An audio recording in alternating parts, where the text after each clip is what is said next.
Mis hermanos, hemos venido viendo en esta carta que tenemos seguridad de la salvación en Cristo Jesús. Esa es una verdad. Pero referente a la seguridad de la salvación, saber que la salvación no se pierde, cuando somos salvos de verdad no perdemos nuestra salvación, no nos debe llevar a ignorar otros temas que son reales y verdaderos en la palabra de Dios. Es lo que quiero que veamos en este pasaje que vamos a estar estudiando hoy. Vamos a ir a la primera carta de Juan capítulo 5 y vamos a ver los versículos 16 y 17 de esta hermosa carta. Si alguno viere a su hermano cometer pecado que no sea de muerte, pedirá y Dios le dará vida. Esto es para los que cometen pecado que no sea de muerte. Hay pecado de muerte, por el cual yo no digo que se pida.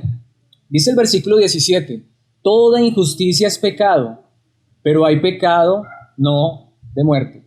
Esta es la palabra de Dios. Le he puesto como título a esta enseñanza, espero que no les vaya a dar susto, un ataque al corazón. Un ataque al corazón. Por eso les decía, espero que no se vayan a asustar. Espero que aquí a nadie le vaya a dar un ataque al corazón. Pero la primera pregunta que quiero hacer es, ¿voy a hablar de un infarto? Eso sería algo muy serio, eso sería algo muy malo. Un ataque al corazón muchas veces es mortal y seguro que ninguno de nosotros quisiera sufrir un ataque al corazón. O alguien aquí quisiera decir, sí, yo quisiera sufrir un ataque al corazón. De pronto alguien que se quiera morir. Pero si no nos queremos morir, ninguno de nosotros quisiera sufrir un ataque al corazón. De hecho, lo evitaríamos a toda costa. Yo creo que todos estamos conscientes de eso. De hecho, hace aproximadamente un poco más de 2 años, en el 2007, a principios de 2007, uno de mis predicadores favoritos, no les voy a decir cuál, les dejo la tarea, sufrió un ataque al corazón. Antes de llegar al hospital, su corazón se detuvo 3 veces. Cuando me di cuenta de la noticia fue fuerte porque, como les insisto, uno de los predicadores que más amo, que me ha enseñado muchísimo. Y cuando me di cuenta que este hombre había sufrido ese ataque, pues de hecho fue interesante. Aunque es de otro país, estuvimos orando por él y todo esto. Y lo más hermoso es que este hombre hoy está recuperado y sigue siendo un siervo de Dios. Como les digo, no les voy a decir quién es. De pronto algunos ya saben. Pero ¿por qué estoy diciendo esto? Porque lo interesante es que él cuenta en su testimonio de que él se ejercitaba 4 veces al día, de que él comía muy saludable, porque toda su familia, por parte y parte, habían sufrido ataques del corazón, así que él era propenso a sufrir un ataque al corazón. Pero por más que él quiso evitar esto, por más que hizo muchas cosas, sufrió un ataque al corazón. Entonces, ¿por qué coloco esto como ejemplo? ¿Por qué estoy diciendo esto en esta introducción? Porque estoy seguro que si nosotros tuviésemos estos antecedentes y pudiéramos hacer algo para evitar un ataque al corazón, seguramente lo evitaríamos. Pero hoy quiero decirles por medio de la palabra de Dios que hay un asunto en nuestros corazones que es necesario que infartemos, que es necesario que ataquemos, que es necesario que matemos. Y no me estoy refiriendo al órgano que bombea sangre. Por eso le he puesto un ataque al corazón, pero no un ataque a este corazón que bombea sangre, sino un ataque a lo que la Biblia llama corazón en el ser humano, que es la esencia, la naturaleza. Todos nosotros, más que tener un corazón que bombea sangre, tenemos un corazón que está inclinado al pecado. Y es a ese corazón que necesitamos atacar. ¿Qué es entonces de lo que vamos a estar hablando en esta mañana? De un ataque al corazón del pecado.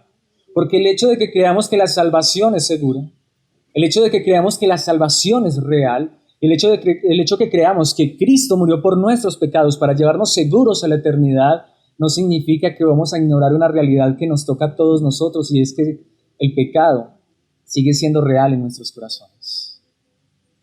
De hecho, mis hermanos, una de las cosas que más me entristece a mí es que en muchos lugares sí se habla del pecado también, pero ¿desde qué perspectiva se habla del pecado? Muchas veces solamente desde una perspectiva humana. Pero necesitamos hablar la realidad, la verdad del pecado desde la perspectiva de la palabra de Dios. Porque mis hermanos, en estos días lo decía y lo quiero volver a repetir.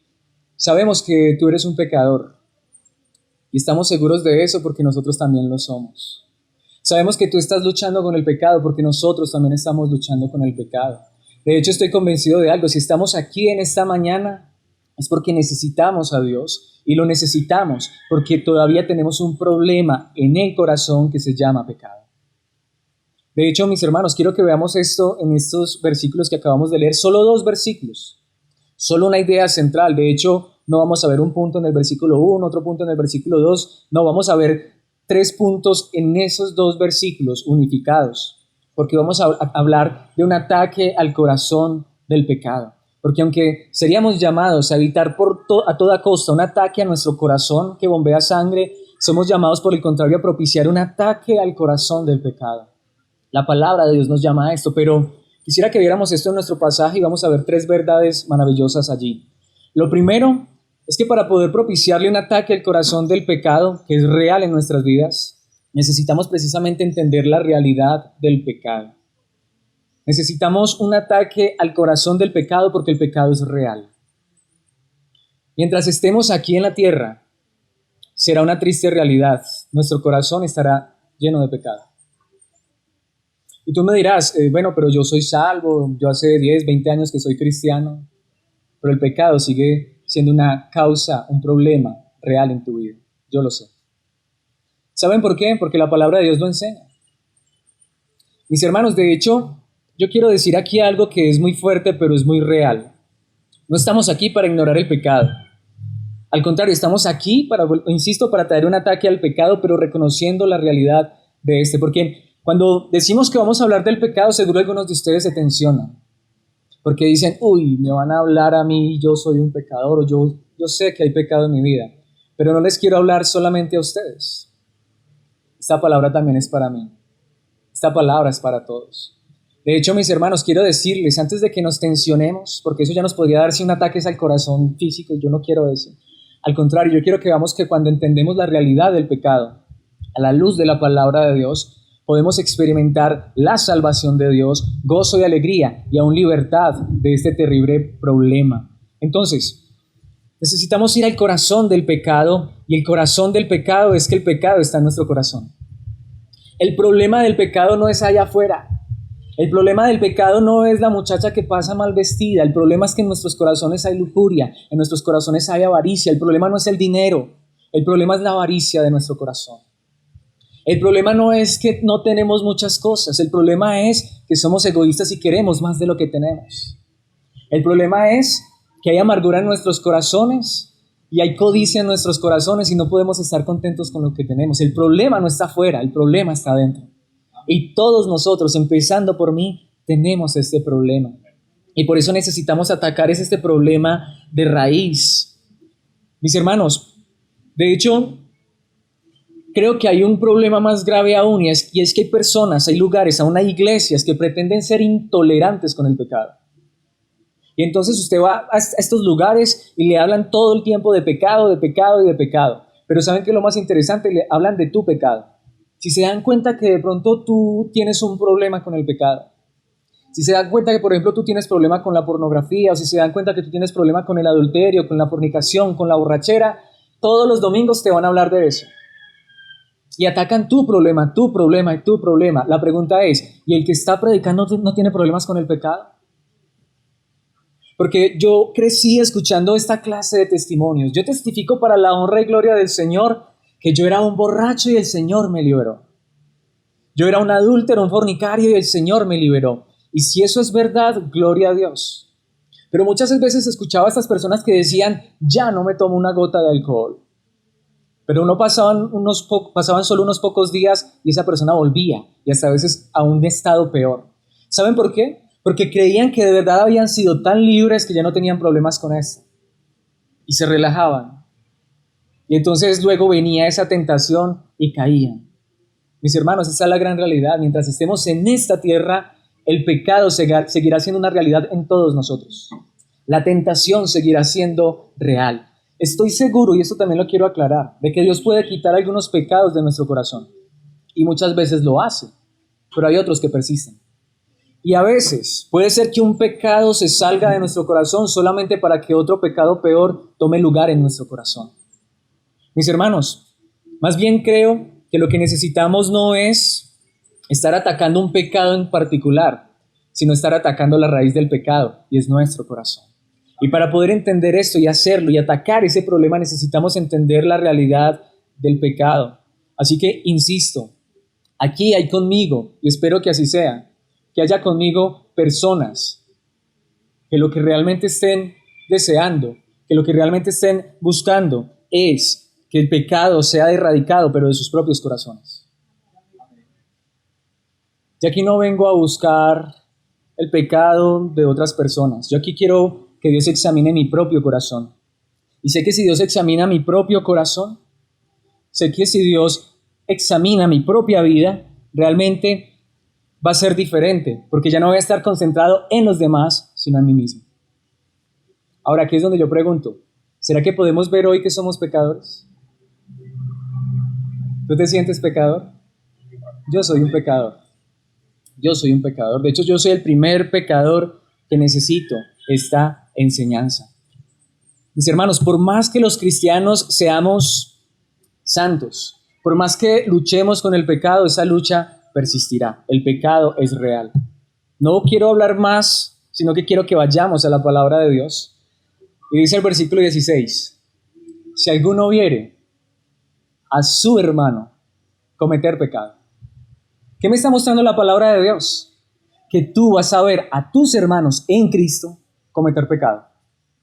Esta es una gran realidad. ¿No es verdad que es más fácil ver los pecados de los demás que los propios?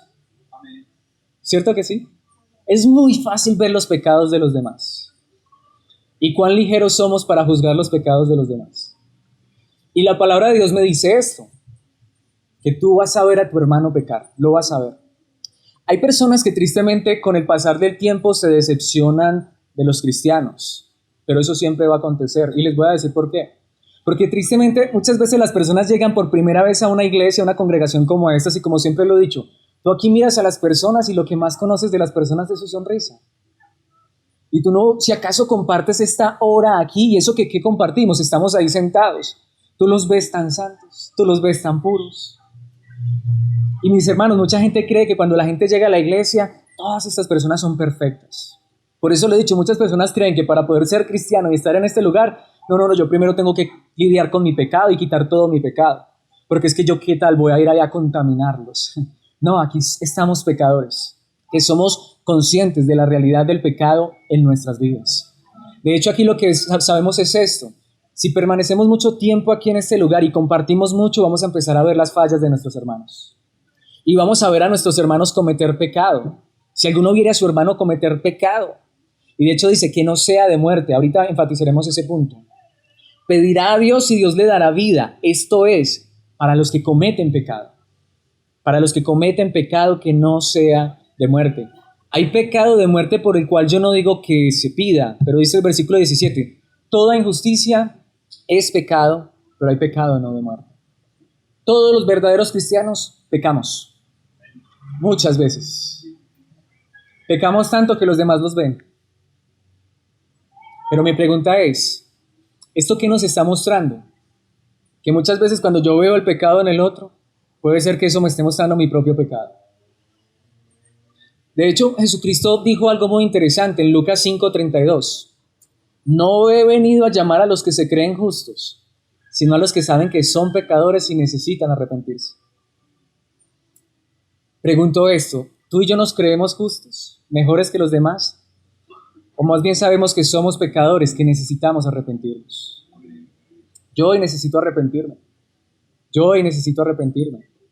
De hecho, mis hermanos, el apóstol Pablo escribe en Colosenses capítulo 3, versículo 5 esto. Le está escribiendo a creyentes verdaderos. Dice así que hagan morir las cosas pecaminosas y terrenales que acechan ¿dónde? ¿Allá afuera? Dentro de ustedes. Le está escribiendo a cristianos y Pablo no ignoraba esto. Los verdaderos cristianos tienen cosas pecaminosas y terrenales que acechan dentro de ellos. ¿Y qué nos dice el apóstol Pablo? Háganlas morir. Si hay que hacerlas morir es porque todavía están muy vivitas por dentro, ¿cierto? Pero ahí es donde digo, el pecado no está allá afuera. El pecado no está allá afuera. En algún tiempo, en una época, y todavía eso se ve, algunos creyentes pensaron que lo que tenían que hacer era aislarse del mundo y crearon los famosos monasterios. Nos vamos a ir allá nosotros los santos y los puros allá no contaminarnos con ese mundo. Y el problema es que allá se contaminaron porque el problema no estaba en el mundo. ¿En dónde estaba? En sus corazones. Yo me puedo ir y enterrar en una cueva y allá está el pecado porque allá estoy yo. Más bien lo que yo necesito es decirle: Dios, yo reconozco que soy un pecador, que te necesito todos los días de mi vida. Yo necesito reconocer que en mí hay pecado, cosas terrenales que necesitan ser muertas. No tengan nada que ver con la inmoralidad sexual, la impureza, las bajas pasiones y los malos deseos. Esos son pecados sexuales, sí, los que muchas veces vemos, pero también dicen no sean ávaros. Pues la persona ávara es idólatra, porque adora las cosas de este mundo. Y yo puedo decir, no, pues la verdad, yo vivo en pureza sexual, yo tengo mi esposa y le soy fiel, o soy soltero, pero vivo en pureza, en castidad. Pero después veo esa parte porque también el versículo sigue diciendo, y no sean ávaros, y ahí sí digo, uy, eso sí toca mi corazón. Porque yo también deseo las cosas de este mundo. ¿Y saben qué dice la palabra de Dios? Y eso es idolatría. Entonces ahí es donde vemos, siempre que la palabra de Dios habla de pecados, no es como desde muchos lugares se predican, solo atacan un pecado. Hoy está muy de moda atacar la homosexualidad, y no estoy diciendo que no es pecado, pero no solamente la homosexualidad es pecado, la avaricia es pecado, la lujuria es pecado. Que yo mire a una mujer y la codicia en mi corazón es adulterio. Que yo me enoje con mi hermano es asesinato. Eso dijo Jesucristo. Entonces no queremos ignorar el pecado. De hecho queremos decirte, porque eso también lo quiero enfatizar en este momento. Hoy también se está haciendo algo muy grave, muy malo desde muchos lugares. Hoy al pecado ya le están llamando demonio. Y lo que tú necesitas no es arrepentirte y reconocer tu corazón, sino una liberación. Es que mi hijo es muy rebelde, necesita una liberación. No, necesita reconocer que es un pecador. Porque la Biblia dice que un hijo desobediente es pecado. Nunca dice que es un demonio. Desde la homosexualidad hasta ser desobediente a los padres son pecados que necesitamos reconocer delante de Dios. Y es cuando reconocemos que somos pecadores que solo Dios puede hacer una obra en nuestro corazón. De hecho, en Primera de Juan, quiero que lo veamos, ya lo vimos hace un tiempo y solo quiero que lo repitamos. Recordemos lo que nos dijo Juan en su primera carta, capítulo 1, versículo 8. Si afirmamos que no tenemos pecado, lo único que hacemos es engañarnos a nosotros mismos y no vivimos en la verdad. De verdad, recuerdo esa triste historia, no les voy a decir quién, pero una vez me entrevisté con un pastor que me decía eso. Yo no soy un pecador. Hace mucho que dejé de pecar. Cuando creí en Cristo dejé de pecar. Sentí dolor y lástima no solamente por este hombre, sino por aquellos a quienes les predicaba. Porque son entonces esas clases de enseñanzas donde el que se para a predicar es el modelo, es el ejemplo. Él no es un pecador e invita a las personas a que sean como él, libres del pecado. Yo quiero ser libre del pecado y quiero invitarte también a que seas libre del pecado, pero yo no lo puedo hacer, solo Dios lo puede hacer. Y aun aunque Dios nos libere mucho del pecado mientras estemos en esta tierra, el pecado seguirá siendo una realidad. ¿Saben qué dijo el Señor Jesucristo? En Mateo capítulo 15, versículo 19, pues del corazón. Y allí es donde tenemos que ver, ¿a dónde es que hay que atacar? Al corazón. ¿Debe ser un ataque a dónde? Al corazón. No al mundo, no a las cosas de este mundo, sino a nuestro propio corazón, porque es del corazón que salen, ¿qué? Los malos pensamientos. Detengámonos allí. Aún pensar mal es pecado. Y aquí pregunto, ¿quién puede levantar la mano y decir, yo aquí no tengo malos pensamientos? Así que somos pecadores. Y de hecho todo acto que se hace público, que se hace externo de pecado, empezó primero en el pensamiento. Y puede ser que yo no lo lleve a cabo, pero cuando está en el pensamiento, ya está ahí. Porque ¿dónde está el pecado? En mi corazón. Jesucristo dijo que de allí es donde salen los malos pensamientos. El asesinato, el adulterio, toda inmoralidad sexual, el robo, la mentira y la calumnia. Ahí es donde vemos desde los malos pensamientos, pasando por el asesinato, la inmoralidad sexual, robo, yo no robo, pero la mentira, la mentirilla pequeña, la calumnia, hablar de otros. Pero mis hermanos, esta es la gran realidad. Nuevamente quiero ir al apóstol Pablo en Gálatas 5:17. Allí está en traducción del lenguaje actual.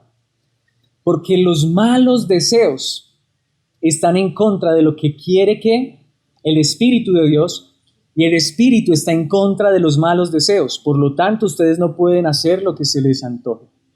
Un versículo increíble. Esta es la gran realidad. ¿Cuál es entonces la diferencia de los verdaderos cristianos? No ignoramos el pecado. Pero ¿saben cuál es la diferencia de los verdaderos cristianos? Somos conscientes del pecado, pero ya queremos hacerle la guerra al pecado. La gente que no conoce a Dios, el pecado es su delicia. Trabajan toda la semana para irse el fin de semana a pecar, ¿o no? Sabemos que hay diversiones sanas y hay cosas sanas que podemos practicar en este mundo. Pero somos también conscientes de que hay muchos que solamente viven y trabajan para satisfacer su pecado. La diferencia del cristiano no es que ya no siente, no es que ya no es tentado, y tristemente no es que a veces hasta no caen esas cosas. Pero hay una lucha, hay una guerra. Lo que decíamos, ¿cuál es el título? Un ataque al corazón. Él quiere propiciarle un ataque al corazón, a su propio corazón, al pecado que hay en su corazón. Esa es la gran realidad. Aquí mi pregunta no es si luchas con el pecado o si tienes problemas con el pecado, sino la pregunta es esa. ¿Realmente quieres darle un ataque certero a ese pecado? ¿Reconoces el pecado que está en tu vida y quieres matarlo? O al contrario, queremos vivir de cualquier manera. Si yo quiero vivir de cualquier manera, quiero decirte lo que necesitas es que Dios cambie tu corazón. Pero aun cuando Dios cambia nuestro corazón, seguimos teniendo problemas con el corazón. Entonces, mis hermanos, hay una realidad. Los verdaderos cristianos tienen el Espíritu de Dios. ¿Qué es lo que viene a hacer el Espíritu de Dios? No, viene a hacer lo que muchos han creído, y lo quiero decir con gracia, que nos caemos o que hablamos cosas raras. El Espíritu Santo está trayendo una guerra dentro de nosotros contra el pecado. Una persona llena del Espíritu Santo, ¿saben quién es? Es una persona que por el poder del Espíritu Santo le está haciendo la guerra, no a los demás, sino a su propio corazón, a su propia maldad. Esa es una persona que tiene el Espíritu de Dios. De hecho, hablando acerca del perdón, alguna vez estuvimos viendo este pasaje, pero quiero enfatizar otra verdad allí. Mateo 18:21, luego Pedro se acercó y preguntó, Señor, ¿cuántas veces debo perdonar a alguien que peca contra mí? 7 veces. Ya sabemos la respuesta, pero aquí lo que quiero enfatizar es esto. En el idioma original dice, Señor, ¿cuántas veces debo perdonar a mi hermano que peca contra mí? Esa era la pregunta real. ¿Cuánto le contestó el Señor Jesucristo? No 7 veces, respondió Jesús, sino 70 veces 7. ¿Quiénes son los que van a pecar contra nosotros? Los creyentes, los hermanos. Si esperas ir a una comunidad cristiana donde todos sean santos, puros y perfectos, no la vas a encontrar. En esta tierra no. Los que queremos ser santos, puros y perfectos, sabemos que un día estaremos santos, puros y perfectos, pero en la gloria. Pero hasta que lleguemos allá, estamos lidiando con el pecado.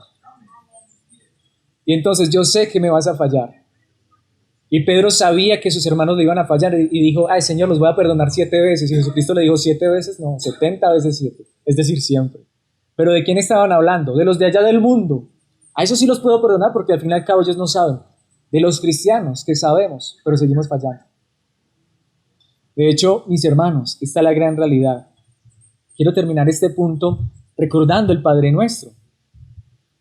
Mateo 6:12. Y perdónanos nuestros pecados, así como hemos perdonado a los que pecan contra nosotros. ¿Saben qué es lo más hermoso? Dice, perdónanos nuestros pecados. ¿Cuántos pecados? 1, 2, muchos. Perdónanos nuestros pecados. Reconocemos delante de Dios todos los días de nuestra vida que somos pecadores.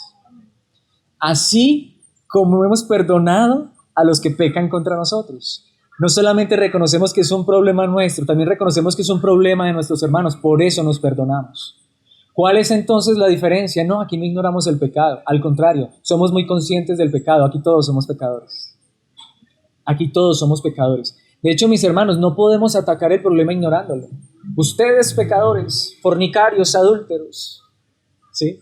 Es lo que muchas veces uno escucha. ¿Y usted cómo sale? Aporreado. Usted dice, sí, es verdad, soy un pecador, pero ¿sabe por qué sale aporreado? Porque usted sale de aquí creyendo ser como el que le predicó. Si yo fuera como ese tan santo y tan puro, pero no soy capaz. No, más bien el que está diciendo eso está ignorando el problema en su propio corazón. Aquí el que vengo a decirles, sí, ustedes son pecadores, pero yo también lo soy. No ignoramos esto. De hecho, mis hermanos, no podemos atacar el problema ignorándolo. Al contrario, en primer lugar, es cuando reconocemos la triste realidad de este problema que entonces podremos hacer un ataque al corazón realmente correcto. Pero todavía necesitamos ir más allá. No solamente necesitamos reconocer que el pecado es un problema todavía en nuestras vidas. Necesitamos reconocer, en segundo lugar, la gravedad del pecado. El pecado no es algo que se pueda curar con pañitos de agua tibia. El pecado es peor que el cáncer. El pecado es peor que el SIDA. Sería mejor que muriéramos de una terrible enfermedad que morir de esa enfermedad que se llama pecado. Entonces, mis hermanos, arrepiéntete, pecador, que te vas a ir al infierno. ¿Alguna vez escuchó eso? Y usted dice, claro, yo soy un pecador, me voy a ir al infierno. Yo también soy un pecador. Yo no voy al cielo porque ya no peco. La salvación es por gracia. La salvación es para pecadores. No vamos al cielo por ser santos, puros y perfectos. Vamos al cielo porque el santo, puro y perfecto murió por nosotros pecadores. Por eso es que vamos al cielo. Y vamos al infierno. Es por rechazar a Cristo Jesús. Es por rechazar a Cristo Jesús. De hecho, hay muchas personas que van a ir al infierno porque se creían mejores que los demás. Porque se creían santos, puros y perfectos. Porque estaban confiando en quién, en Jesús o en ellos mismos. En ellos mismos. Es cuando confío en mí mismo que le digo, Dios, allá tú, aquí yo. Yo me voy a entender con este problema y te voy a demostrar que yo soy mejor que tú. Eso es lo que dice la persona que se cree mejor. Porque Jesucristo vino a este mundo fue a hacer lo que tú y yo no podíamos hacer. El justo por los injustos. El que nunca pecó por los que hemos pecado y seguiremos pecando. El pecado es grave, tan grave que necesitó la muerte del Hijo de Dios en esa cruz para poder perdonarnos. Para poder perdonarnos. Mis hermanos, hasta el día de nuestras vidas el pecado será una realidad. Por eso al final, mis hermanos, cuando entendemos que somos salvos por gracia, es que finalmente descansamos. Es que finalmente descansamos. Mis hermanos, no vamos al infierno por cuán pecadores somos, sino por no creer en Cristo. Y insisto, y no vamos al cielo por cuánto hemos derrotado al pecado. Les quiero colocar un ejemplo bíblico. El hombre al lado de Cristo Jesús en la cruz, el que se arrepintió. ¿Qué le dijo al Señor Jesús? Acuérdate de mí cuando vengas en tu reino. ¿Y qué le dijo el Señor Jesús? ¿Sabes qué? Te voy a dejar bajar de aquí para que vayas y vivas una vida recta y allá nos encontramos en la eternidad. ¿Qué le dijo? Hoy estarás conmigo en el paraíso. Y algunos han dicho, pero es que no tuvo la oportunidad de vivir una vida. Pero eso es lo que decimos, ese es el punto. Se arrepintió.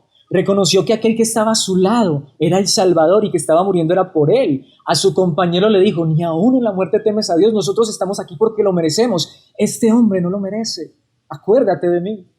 Esa es la verdadera salvación. Esa es la verdadera fe. El pecado es tan grave que Cristo tuvo que morir, porque aunque nosotros muriéramos por nuestros pecados, no bastaría ese sacrificio. El único sacrificio suficiente por nuestro pecado es lo que hizo Cristo en la cruz del Calvario. Esa es la gravedad del pecado. Si alguno viere a su hermano cometer pecado, que no sea de muerte. Uy, pecado de muerte, ¿qué significa eso? Dice, pedirá y Dios le dará vida. Esto es para los que cometen pecado que no sea de muerte. Hay pecado de muerte por el cual yo no digo que se pida. Y alguno dirá, ¿será que yo ya cometí ese pecado? Dice, toda injusticia es pecado, pero hay pecado no de muerte. Quiero que veamos realmente qué es el pecado de muerte. Para entender qué es el pecado de muerte, debemos entender cuál es la vida de la que está hablando allí Juan. La palabra vida en griego para la vida física es la palabra bios. Usted estudió en el colegio y le enseñaron biología, ¿cierto? El estudio de la vida. Bios es la palabra griega para vida, pero en griego hay otra palabra también para vida, y es zoe, que significa la vida espiritual, que significa la vida que solo Dios nos puede dar. Juan ya nos dijo, en Él estaba la vida. ¿En quién? En Jesús. ¿Cuál vida? Porque yo puedo decir, la vida física me la dieron mis padres, pero la vida espiritual es la única que puede dar Dios. Por eso hay pecado de muerte y hay pecado que no es de muerte. Toda injusticia es pecado, pero hay pecado que no es de muerte. Tú y yo como cristianos cometemos el pecado de muerte, es lo que muchas veces la gente se pregunta. No. Un verdadero cristiano jamás comete el pecado de muerte. ¿Cómo podemos saber cuál es el pecado de muerte? Todo lo que hemos venido estudiando en esta carta. ¿Sabe quiénes son los que cometen el pecado de muerte? Los que no creen en la vida, los que rechazan a Cristo. ¿Recuerda que Juan ya nos dijo que quiénes son los anticristos? Los que rechazan la obra de Cristo. Pregunto, ¿cómo puede ser salva una persona si rechaza a la vida que es Cristo Jesús? Si una persona rechaza a Cristo Jesús, ¿qué tiene? Muerte. El pecado imperdonable es rechazar a Cristo Jesús, porque toda injusticia es pecado, y todo pecado es perdonado al hombre, menos la blasfemia contra el Espíritu Santo, que es negar la obra de Cristo en mi vida. Por eso un verdadero creyente cree usted que va a rechazar a Cristo Jesús. Pero ¿quiénes rechazaron a Cristo Jesús? Los que se creían mejores, los que le crucificaron. Mis hermanos, por eso la palabra de Dios está diciendo claramente, los creyentes no van a cometer pecado de muerte. ¿Vas a ver a tu hermano cometer pecado de muerte? No. De hecho dice, por los que cometen pecado de muerte, que no se ore. ¿Para qué? Más aún, ¿saben quiénes son los que más cometen pecado de muerte? Los maestros, los falsos maestros. Los falsos maestros. Es lo que ha venido mostrando Juan. Aquellos que llevan a la gente por el mal camino. Aquellos que aún en nombre de Dios no están predicando la palabra de Dios. ¿Cómo pueden ser salvas esas personas? Si no son salvas ni ellas mismas, ni pueden salvar a los demás. Eso en el contexto es lo que nos viene hablando la palabra de Dios. De hecho, quiere mostrarles, ahora, hay un punto interesante. Hay algunos que creen que el pecado de muerte es una persona que puede cometer un pecado y que Dios la mata. ¿Puede Dios hacer eso? Sí, pero ¿cómo sé yo cuando Dios decide matar a una persona? Vayamos a un pasaje interesante. Primera a los Corintios, capítulo 11, versículos 30 y 32. El apóstol Pablo dice, esa es la razón por la que muchos de ustedes son débiles y están enfermos y algunos incluso han muerto. Impresionante, ¿no? Dentro de la iglesia había personas que habían muerto, dice Pablo. Si nos examináramos a nosotros mismos, Dios no nos juzgaría de esa manera. Pero ¿qué dice el versículo 32? Sin embargo, cuando el Señor nos juzga, nos está disciplinando para que no seamos condenados junto con el mundo. ¿Qué es lo que nos está mostrando la palabra de Dios? Dios podría decidir en algún momento que uno de sus hijos muriera físicamente. Pero eso no es para llevarlo a la condenación eterna. Al contrario. Si es un hijo muy rebelde, muy pecador, que dice, Dios mío, usted ya en ese lugar no se está portando bien, así que vamos para casa. Dios puede llegar a hacer eso, pero es un caso muy extremo. Es un caso muy extremo. Ahora, ¿quién determina quién se muere y quién no se muere? Dios. Ahora, también quiero advertir, no significa que una persona que se muere, todo el que se muere, es porque Dios le quitó la vida porque era un pecador. Tengamos cuidado con eso. Eso solo lo sabe Dios.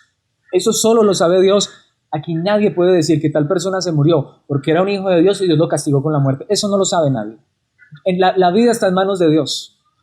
Y por más santos que seamos, igual nos morimos. Pero eso podría ser, pero estoy convencido que no es de lo que está hablando Juan. Porque en el contexto Juan no está hablando de enfermedad.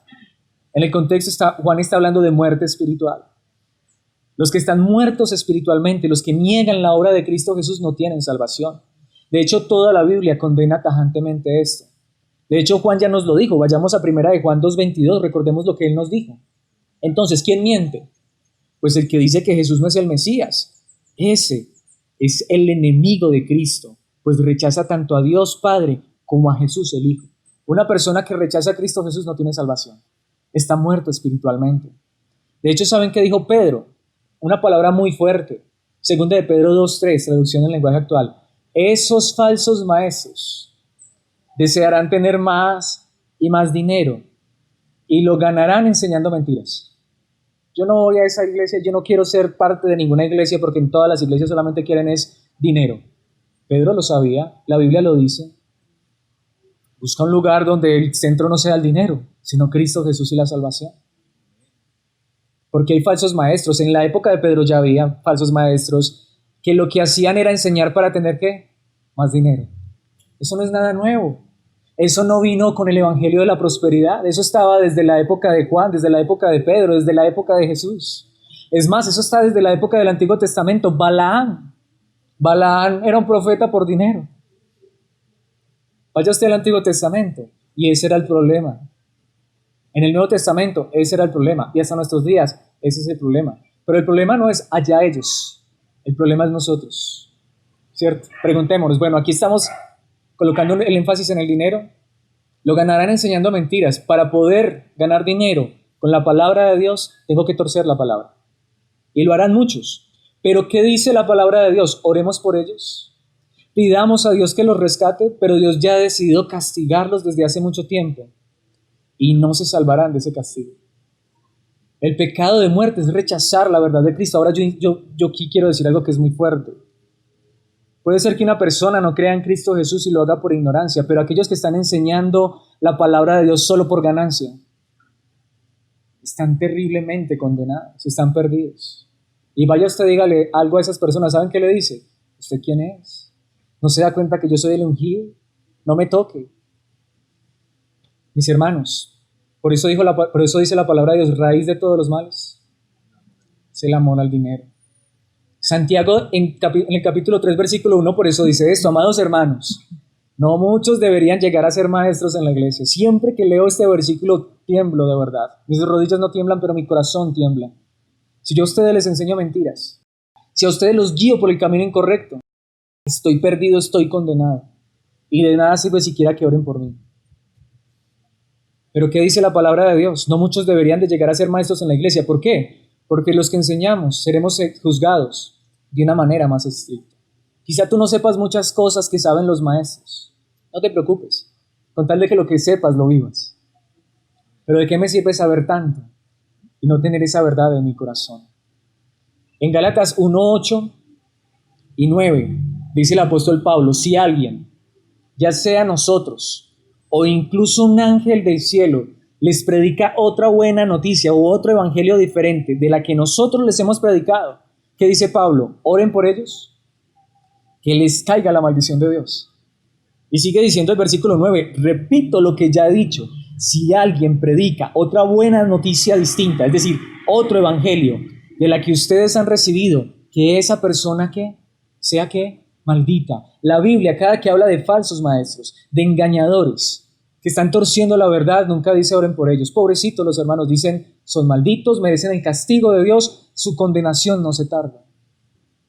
En Mateo 12:31 dijo Jesucristo: por eso les digo, cualquier pecado, y aún blasfemia, pueden ser perdonados, excepto la blasfemia contra el Espíritu Santo, que jamás será perdonada.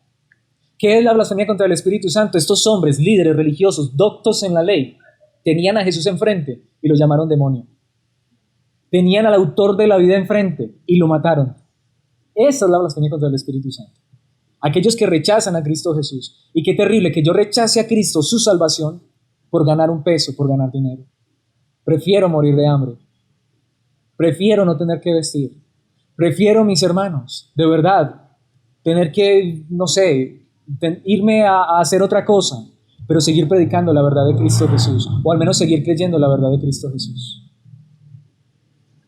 A mí no me interesa su dinero, se los aseguro, pero sí deseo que creas en Cristo.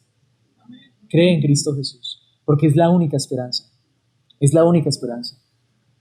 Espero que tú coloques tu confianza en Él y solo en Él, porque a menos que lo tengas a Él, no hay salvación. Y si quieres ser un maestro de la palabra de Dios, te invito a que lo seas. Pero no lo hagas por dinero. Hazlo para la gloria de Dios. Necesitamos muchos maestros.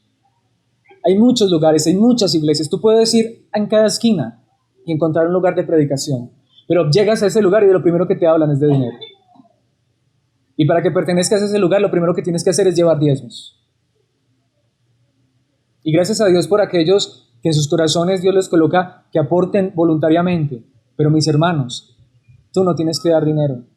Tú tienes que creer en Cristo Jesús y solo en Cristo Jesús para salvación.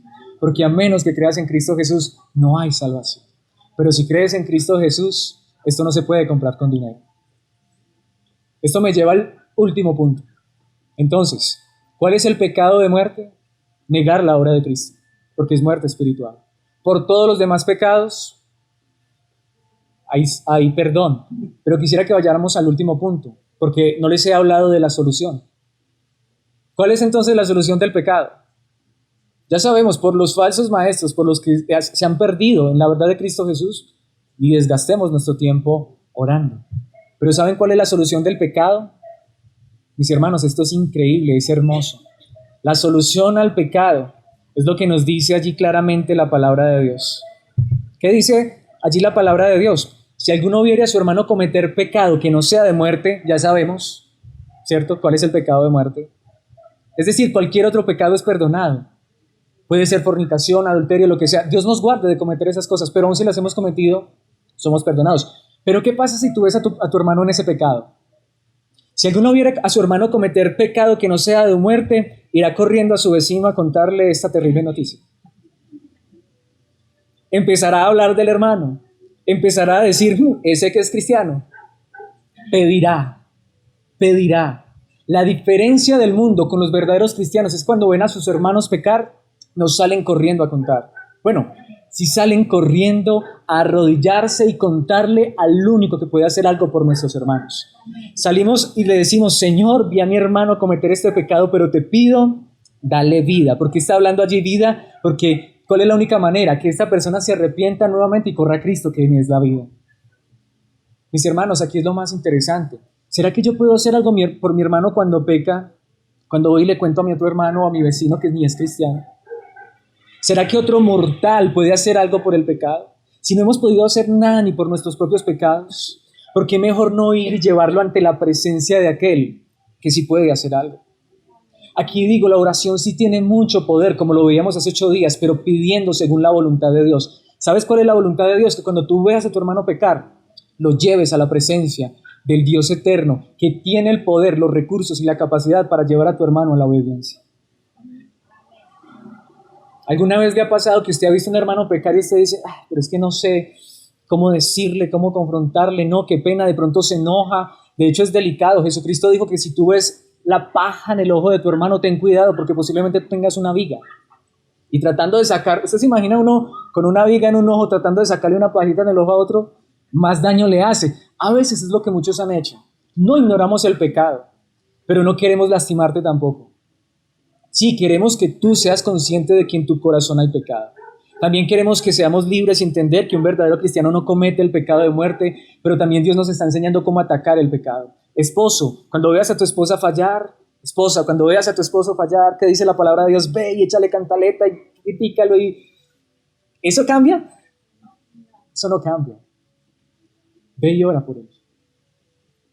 Señor, yo no puedo hacer nada. Gracias porque me estás dejando ver el pecado de mi esposo, mi hijo, mi hermano, mi vecino. Señor, vengo a pedirte que tú obres en el corazón de esa persona, así como lo has hecho conmigo.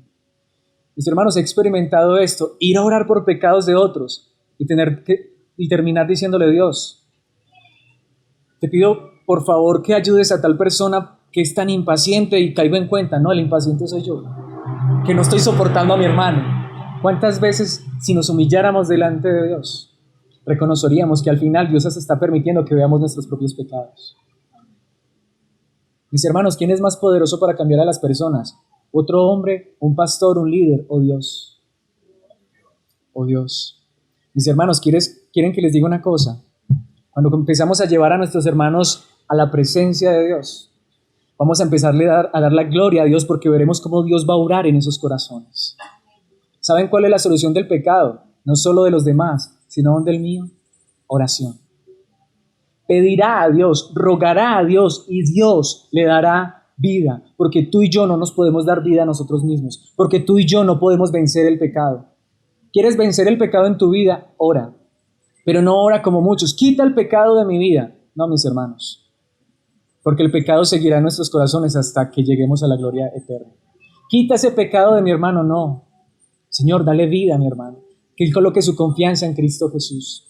¿Qué es lo que nos está mostrando la palabra de Dios? Que tú y yo no podemos con el pecado, tenemos que acudir a uno más poderoso, que es nuestro Dios. Llevémoslo a la presencia de Dios. De hecho, en Romanos 8:3 dice el apóstol Pablo, la ley de Moisés, que era una manera de leyes y reglamentos, y tú tienes que obedecer, no podía salvarnos, porque nuestra naturaleza pecaminosa es ¿qué? Débil. Así que Dios hizo lo que la ley no podía hacer. Él envía a su propio Hijo en un cuerpo como el que nosotros los pecadores tenemos, y en ese cuerpo, mediante la entrega de su Hijo como sacrificio por nuestros pecados, Dios declaró el fin del dominio que el pecado tenía sobre nosotros. ¿En dónde fue que se terminó la lucha con el pecado? En la cruz del Calvario. Todos nuestros pecados han sido perdonados. Pero mis hermanos, hay pecado todavía en nuestras vidas. Para ser salvos, solo creer en la obra de Cristo en la cruz del Calvario. Pero también cuando somos salvos, Dios coloca su espíritu y empezamos a luchar con el pecado, no para ser salvos, sino porque somos salvos. Por eso dice, Romanos 8:12. Por lo tanto, amados hermanos, no están obligados a hacer lo que su naturaleza pecaminosa los incita a hacer. Aquí todos tenemos deseos por el pecado, pero no estamos obligados. ¿Saben por qué? Pues si viven obedeciéndola, morirán. Pero si mediante el poder de sus propios esfuerzos hacen morir las acciones de la naturaleza pecaminosa, ¿vivirán? ¿Dice eso el texto? Pero si mediante el poder del Espíritu hacen morir las acciones de la naturaleza pecaminosa, ¿qué? Vivirán. Entonces, ¿qué es lo que yo tengo que pedir? Señor, quítame el pecado. Nunca lo va a quitar. Mientras estemos en este cuerpo de carne, siempre el pecado estará. ¿Qué es lo que debemos pedir? Señor, ayúdame en el poder de tu Espíritu. Esta es la verdadera oración. Señor, soy tentado, soy débil, pero Señor, si tú me ayudas, venceré esa tentación. Si tú me das la fuerza, venceré ese pecado. Y imagínate que Dios responde esta oración hoy, y hoy vives en obediencia y en santidad. ¿Qué vas a hacer mañana? Ya vencí el pecado, como dicen muchos. Mañana necesitas lo mismo. Mañana necesitas lo mismo. ¿Cada cuánto necesitamos que el Espíritu Santo obre en nuestras vidas? Todos los días, hasta el final. Por eso dice Romanos 8:14, pues todos los que son guiados por el Espíritu de Dios son hijos de Dios. ¿Qué es lo que significa? Que mediante el poder del Espíritu Santo vamos a vencer el pecado. Sigue diciendo el versículo 15, y ustedes no han recibido un espíritu que los esclavice al miedo. En cambio, recibieron el Espíritu de Dios. Cuando los adoptó como sus propios hijos, ahora los llamamos Abba, Padre. En el idioma original dice, por eso ahora nosotros clamamos, Abba, Padre. Y es una expresión que significa papito. ¿Alguna vez usted ha escuchado? Lo he dicho varias veces. Las personas que llaman a Dios papito Dios. Esa no es la traducción correcta. Lo que el texto nos está diciendo es esto. Esta expresión lo que nos está diciendo es, el Espíritu de Dios está en nuestros corazones. Y el Espíritu de Dios nos dice que somos hijos de Dios. Y nosotros no hemos recibido un espíritu que nos esclavice al miedo. El miedo es ese pecado. Es decir, ahora nosotros podemos enfrentar al pecado. ¿Pero de qué manera? Aquí lo que está diciendo es, por eso clamamos, gritamos por medio del Espíritu Santo, papá. ¿Cuál es la idea? ¿Cuál es la imagen que Pablo estaba dibujando? Es de un niño indefenso que cuando tiene peligro, cuando tiene miedo, ¿qué hace? Dice, papito, o grita, papá, ayúdame. Es la idea de hijos que saben que tienen un Padre todopoderoso. ¿Alguna vez a ustedes les pasó cuando eran niños que se pusieron a pelear con otro niño y cuando vieron que el otro niño se venía, ¿para dónde fueron corriendo ustedes?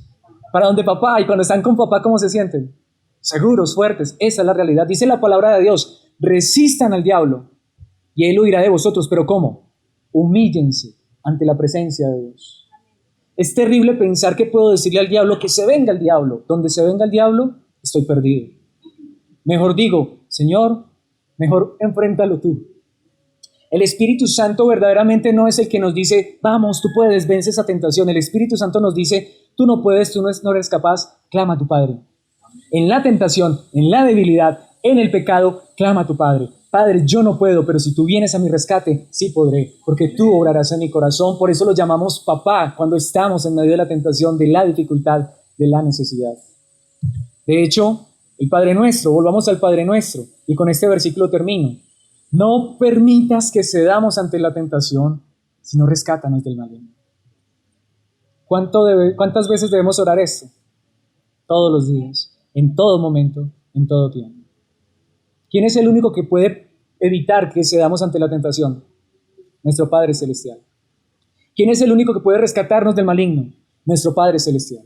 Sigue intentando vencer ese pecado en tus propias fuerzas y te cansarás. Y te vencerá. Mis hermanos, entonces, este es un ataque al corazón. Espero haberles demostrado por la palabra de Dios cómo es que vamos a vencer este gran problema. Y es solo confiando en aquel que es poderoso para salvar. Mientras haremos lo posible por evitar un ataque al corazón, un ataque cardíaco, por el contrario, debemos provocar con tenacidad un ataque al corazón del pecado. Pero esta es mi pregunta. Quiero terminar con una alegoría, con una ilustración. A mí me gustan las películas, ustedes saben. Me gustan mucho las películas. Y una de las cosas que más me gusta de las películas, o las películas que no me gustan, son las de superhéroes. ¿Sí? Y esas películas de superhéroes donde el superhéroe se sacrifica, ¿por qué? Por destruir al malo, ¿cierto? Y yo hasta lloro con esas películas, de verdad. Pero es increíble, mis hermanos, porque cuando yo veo una película donde el malo es destruido, sí, destruyeron al malo, ¿cierto? En la vida real no es así. Pero ¿saben qué es lo que quiero ilustrar con este final? Los verdaderos hijos de Dios quieren acabar con el mal que está en sus propios corazones. Esa es la diferencia. Pero para eso necesitamos un superhéroe. Y el verdadero superhéroe es Jesucristo, nuestro Dios. No llamemos a nadie más, llamémoslo a Él. Él es mejor que todos los Avengers juntos. Él es Dios. Él es nuestro ayudador y Él es el único que puede atacar ese problema del corazón. Por eso cree y confía en Él todos los días, porque Él es el único que nos puede dar vida. Porque cuando Él propicia un ataque al corazón, nos da un nuevo corazón. Un corazón que lo ama, que lo honra y lo exalta. Pero necesitamos de Él todos los días. Todos los días. Quisiera terminar conmigo en oración diciéndole a Dios esto. Te necesito. Te necesito. Hoy lo necesito. Mañana lo necesito. Y mientras nos dé vida, lo necesitamos. Padre Celestial, eterno Dios. Gracias en esta hora por tu palabra. Gracias, Padre Celestial, porque hoy nos enseñas que sí, somos pecadores. Pero gracias porque tú también nos das la solución. Hoy entendemos que nuestra más grande necesidad, nuestra más grande petición, es pedirte que sigas obrando en nuestro corazón. Señor, el problema más grande no está alrededor. El problema más grande no es el pecado que está allá afuera. El problema más grande no es un cónyuge que se porta mal o un hijo que es desobediente. El problema más grande está en mi propio corazón, Dios. De hecho, si me permites ver los pecados de mis hermanos, por favor, Padre, que yo pueda llevarlos ante tu presencia, pero que aún en tu presencia reconozca que yo mismo te necesito. Hoy te necesitamos. Hoy no queremos mostrar testimonios de valentía, sino al contrario, queremos mostrar un testimonio de humildad. Hoy queremos reconocer delante tuyo que sin ti no somos capaces, no podemos. Te damos gracias por si nos has estado ayudando a vencer nuestros pecados, pero nunca permitas que creamos que los hemos vencido por nuestra propia fuerza. Señor, permítenos hoy, por medio de tu palabra, por medio de la oración, clamando a ti, diciéndote, te necesitamos, Padre, ven a nuestro socorro y a nuestra ayuda, que sea esta la manera en que encontremos la solución a este problema, que podemos atacar este problema de raíz, no mirando a nuestro alrededor, sino mirando en nuestro corazón. Somos pecadores que acudimos a tu gracia para salvación y que descansamos en que también permitirás la santificación y la perfección por medio de tu obra, Cristo Jesús, porque tú eres poderoso no solamente para llevarnos seguros a la eternidad, sino aún para santificarnos mientras llegamos allá. Gracias por este tiempo, gracias por la vida de cada uno de mis hermanos y te pedimos, Padre Santo, que esta verdad siga obrando en nuestros corazones hasta el final. En Cristo Jesús. Amén y amén.